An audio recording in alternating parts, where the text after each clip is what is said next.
Yo, what's up mga idol? Welcome back sa akin channel.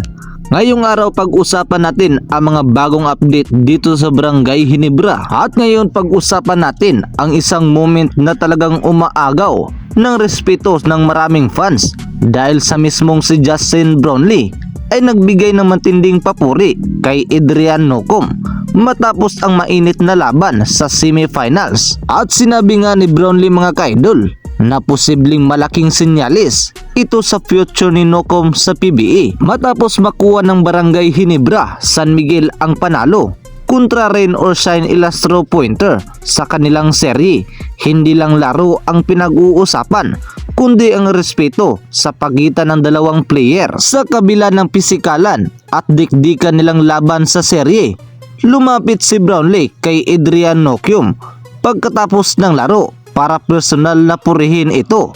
Ayon kay Brownlee, nakita niya ang agresibong laro, leadership at competitiveness ni Nocum. At isa sa pinakamalakas na sinabi ni Brownlee mga kaidol ay naniniwala siyang magiging espesyal na player si Nocum sa liga. At kung suriin natin mga kaidol, hindi ito basta simpleng papuri lang.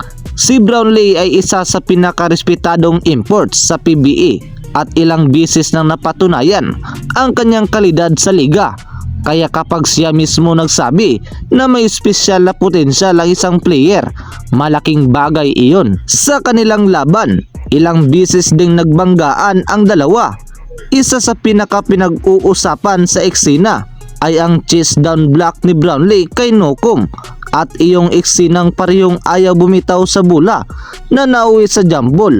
Pero sa huli, matapos ang laban, respeto pa rin ang nanaig. At para kay Nocum, mukhang isa itong patunay na unti-unti na siyang kinikilala bilang isa sa rising stars ng PBA.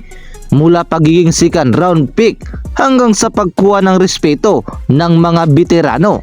Ibang level din ang journey niya. Ano sa tingin niyo mga idol? Totoo bang si Adrian Nocum ang isa sa susunod na magiging malaking pangalan sa PBA? O may iba pa kayong tingin na future star? Comment nyo lang sa ibaba. Huwag kalimutang i-like, share at subscribe. Maraming salamat sa inyong panonood at pakikinig.